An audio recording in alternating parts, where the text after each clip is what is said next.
Hi guys, we're back with more of the Tale of Despereaux. It's a beautiful day, so I thought we would read outside. When we last left off, Despereaux was brought to the most very honored head mouse in front of the entire mouse council, and they told him that if he apologized for what he did, that he could go to the dungeon with a pure heart. And Despereaux didn't apologize because he didn't think what he did was wrong, because he was in love with the princess, and he didn't think that talking to the human and letting a human touch him was wrong. So he said, I will not say what I did was wrong. And the Threadmaster said, very well then, now you're off to go die in the dungeon with the rats. Today we'll be reading chapter 11, The Threadmaster Cometh. And my dog Storm is probably gonna bark, so we're just gonna roll with that. When Despereaux came to, oh yeah, he fainted, remember? When Despereaux came to, he heard the drum. His father was beating a rhythm that had much more boom and much less tact. Together, Lester and the drum produced an ominous sound that went something like this. Boom, boom, boom, tap, boom, boom, boom, tap. Make way for the thread, cried a mouse who was pushing a wooden spool of red thread through the crowd. Make way for the thread. Boom, boom, boom, tap, went the drum. To the dungeon, shouted the mice. Despereaux lay on his back, blinking his eyes. How he wondered how things had gone so terribly wrong. Wasn't it a good thing to be in love? In the story, in the book, love was a very good thing. Because the knight loved the fair princess, he was able to rescue her, and they lived happily ever after. It said so in the book. They were the last words on the page, happily ever after. Despereaux was certain that he had read those exact words time and time again, happily ever after. Lying on the floor, with the drum beating and the mice shouting and the Threadmaster calling out, make way, Despereaux had a sudden chilling thought. Had some other mouse eaten the words that spoke the truth? Did the knight and the princess not live happily ever after? Bless you. My dog is sneezing. Bless you. Or like, reader, do you believe, oh, I'm gonna start that over. Reader, do you believe that there is such a thing as happily ever after? Or, like Despereaux, have you too begun to question the possibility of happy endings? Happily ever after, whispered Despereaux. Happily ever after, he said again as a spool of thread came to a stop beside him. The thread, the thread, the thread, murmured the mice. I'm sorry, said the mouse behind the spool, but I have to ask you to stand up. I have to do my job. Can you please take a look at my dog going crazy over here? Ay, ay, ay. He loves the sun. On your hind legs, please, said the Threadmaster. It's the rules. Despereaux stood on his hind legs. Thank you, said the mouse. I appreciate it. While Despereaux watched, the Threadmaster unwound the length of red thread from the spool and tied a loop. Just enough for the neck, muttered the mouse. No more, no less. That's what the last Threadmaster taught me. Enough thread for the neck. He looked up at Despereaux and then back down at the loop of thread. And you, my friend, have a small neck. The Threadmaster raised his arms and then put them around Despereaux's neck. He leaned in close and Despereaux could smell celery. He could feel the Threadmaster's breath in his ear as he worked tightening the thread. Is she beautiful? The Threadmaster whispered. What? Said Despereaux. Shh. The princess. Is she beautiful? The Princess P? Yes. Oh, she's lovely beyond all imagining, said Despereaux. Just right, the Threadmaster said. He drew back, nodded his head.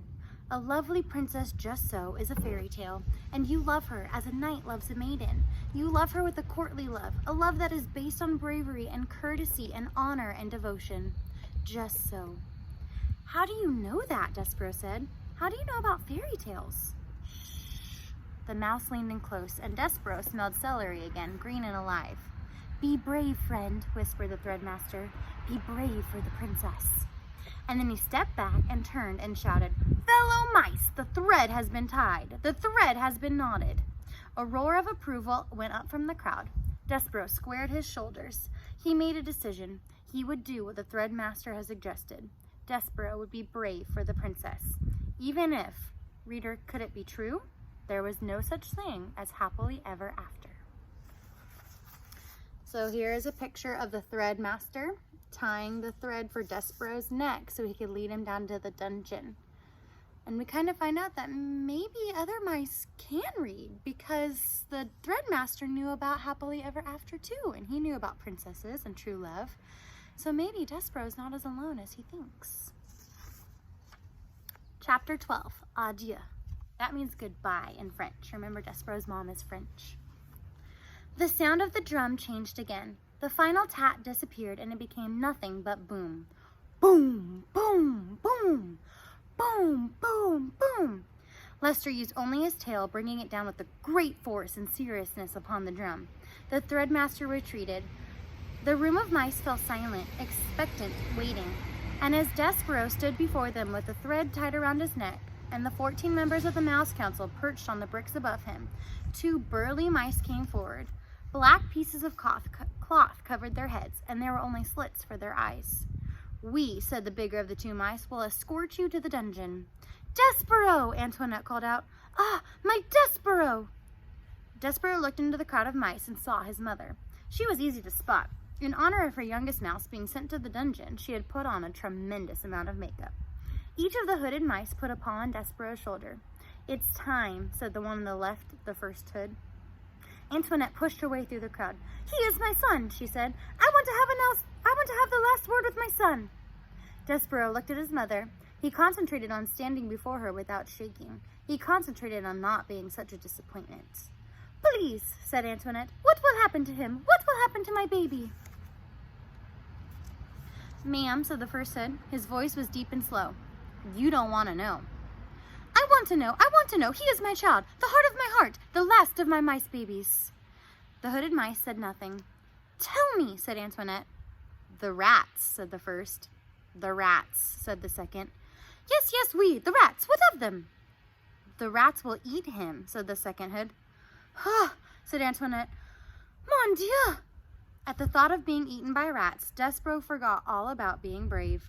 He forgot about not being a disappointment. He felt himself heading into another faint, but his mother, who had an excellent sense of the dramatic, beat him to it. She executed a beautiful, flawless swoon, landed right at Despereaux's feet. "Now you've done it," said the first hood. "It doesn't matter," said the second. "Step over her. We have a job to do. Nobody's mother is going to stop us from going to the dungeon." "To the dungeon," repeated the first hood. But his voice, so deep and certain a moment ago, now shook a tiny bit. He put a paw on Despereaux and tugged him forward, and the 2 hoods and Despereaux stepped right over Antoinette. The crowd parted, and the mice again began to chant, "To the dungeon, to the dungeon." The drum beat continued, boom, boom, boom, boom, and Despereaux was led away. At the last moment, Antoinette woke up from her faint and shouted one last word to her child. That word, reader, was adieu. Do you know the definition of adieu? Don't bother with your dictionary. I'll tell you. Adieu is the French word for farewell. And farewell is not the word that you would like to hear from your mother as you're being led to the dungeon by 2 oversized mice in black hoods. The words that you would like to hear are, "Take me instead. I'll go to the dungeon in my son's place." There's a great deal of comfort in those words. But reader, there is no comfort in the word farewell. Even if you say it in French, farewell is a word that in any language is full of sorrow. It is a word that promises absolutely nothing. Chapter 13, Perfidy Unlimited. Remember perfidy means deceitfulness or untrustworthiness. So basically he's saying trustworthiness unlimited. Together, the 3 mice traveled down, down, down. The thread around Despereaux's neck was tight. He felt as if it was choking him, and he tugged at it with one paw. "Don't touch the thread," barked the second hood. "Yeah," echoed the first hood. "Don't touch the thread." They moved quickly, and whenever Despereaux slowed, one of the 2 hoods poked him in the shoulder and told him to keep moving. They went through the holes in the wall and down the golden stairs. They went past the room with doors that were closed and doors that were flung open. The 3 mice traveled across marble floors and under heavy velvet drapes. They moved through warm patches of sunlight and dark pools of shade. This, thought Despereaux, was the world he was leaving behind, the world he knew and he loved. And somewhere in it, the Princess P was laughing and smiling and clapping her hands to music, unaware of Despereaux's fate. That he would not be able to let the princess know what had become of him suddenly seemed unbearable to the mouse. "Would it be possible for me to have one last word with the princess?" Despereaux asked. "A word?" said the second hood. "You want to have a word with a human?" "I want to tell her what's happened to me." "Gee," said the first hood. He stopped and stamped the floor on the floor with frustration. Cripes, you don't learn, do you? The voice was familiar, terribly familiar to Despereaux. Who else says cripes? Can you think of who's leading him down? Furlough, he said. What? Said the first hood irritably. Despereaux shuddered. His own brother was delivering him to the dungeon. His heart stopped beating and shrunk to a small, cold, disbelieving pebble. But then, just as quickly, it leapt alive again, beating with hope. Furlough, Despereaux said, and he took one of his brother's paws in his own. Please let me go, please, I'm your brother. Furlough rolled his eyes. He took his paw out of Despereaux's. No, he said, no way.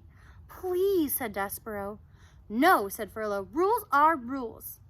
Reader, do you recall the word perfidy? As our story progresses, perfidy becomes an ever more appropriate word, doesn't it? Perfidy was certainly the word that was in Despereaux's mind as the mice finally approached the narrow, steep stairs that led to the black hole of the dungeon. They stood, the three mice, two with hoods and one without, and contemplated the abyss before them. And then Furlough stood up on his hind legs, placed his right paw over his heart. For the good of the castle mice, he announced to the darkness, we deliver this day to the dungeon a mouse in need of punishment. He is, according to the laws we have established, wearing the red thread of death. The red thread of death, repeated Despereaux. Wearing the red thread of death was a terrible phrase, but the mouse didn't have long to consider its implications, because he was suddenly pushed from behind from one of the hooded mice. The push was a strong one, and it sent Despereaux flying down the stairs into the dungeon. As he tumbled whisker over tail in the darkness, there were only two words in his mind. So here's Despereaux being led to the dungeon. Here's the two mice. One of them is Furlough, his own brother, in the hoods. And there's little Despereaux. You can see how tiny he is. And that's why they needed the thread, because it's carrying him down to the dungeon. There were only two words in his mind. One was perfidy, and the other word that he clung to was P. Perfidy, P. Perfidy, P. These were the words that pinwheeled through Despereaux's mind as his body descended into the dark dungeon. We'll see what happens tomorrow.